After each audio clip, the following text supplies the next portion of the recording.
Bonjour les amis, bienvenue sur ma chaîne YouTube. Aujourd'hui, on va voir la différence entre masse volumique et concentration massique. Donc, ici, je vous ai fait un petit tableau. On va commencer par donner la formule pour les deux thèmes. Ensuite, donner les unités. Et on va faire des exemples pour les deux cas. Alors, la concentration massique, notée Cm, elle est égale à la masse d'un soluté divisé par le volume de la solution. Ici, je précise que le soluté, c'est quelque chose de solide. C'est quelque chose que tu vas aller dissoudre dans de l'eau. Ici, je vais prendre un exemple. On a un petit bécher là, un petit bol, dans lequel on a une solution. Ici, on va mettre à l'intérieur des petits morceaux de sucre. Donc, la concentration massique sera égale à la masse de mon sucre rajouté dans l'eau divisé par le volume de l'eau, tout simplement. Alors, la concentration massique est exprimée en grammes par litre. On va voir un exemple maintenant. On peut lire sur la boîte d'aspirine, aspirine 500 vitaminé. Chaque comprimé contient 500 mg d'aspirine et 200 mg de vitamine C. On peut calculer les concentrations en masse de ces deux composés, sachant qu'il faut 150 ml d'eau pour dissoudre totalement. Donc on voit ici qu'on a de l'aspirine qui est un solide et on a de la vitamine C qui est également un solide.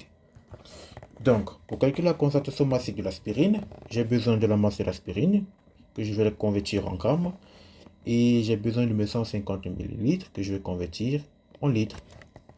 Donc, la concentration massique de l'aspirine sera égale à 0,50 grammes divisé par 0,15 litres. Alors, si je prends ma calculatrice et je fais le calcul, qu'est-ce que j'obtiens? 3,3 grammes litre moins 1. Dans la même lancée, je vais également calculer la concentration massique de la vitamine C. Donc ici, j'ai déjà converti la masse en grammes et le volume en litres. Donc, concentration massique, c'est égal à 0,20 grammes divisé par 0,15 litres.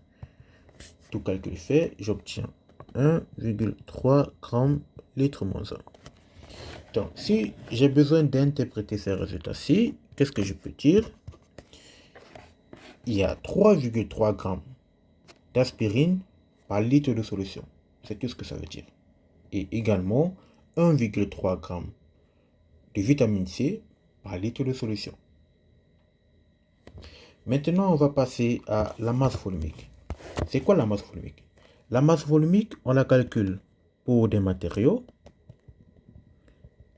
et elle se nomme phi. Donc, masse volumique, elle se nomme ρ. Voilà. Elle se nomme ρ.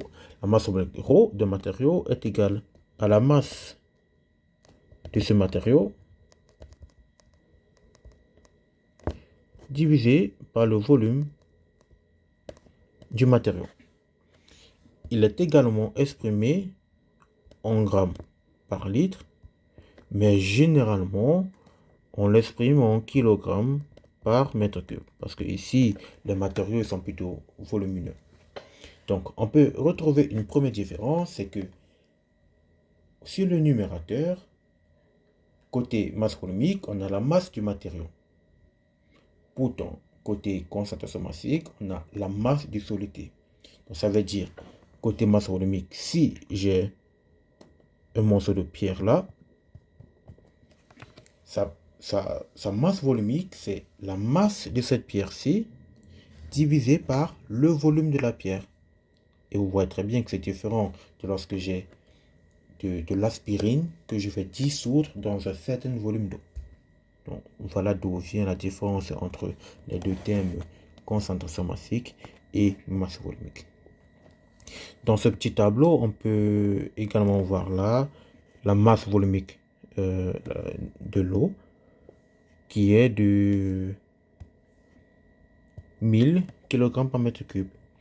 On voit ici aussi que les métaux ont une masse volumique plus ou moins grande, 7900 pour le fer et 2700 pour l'aluminium.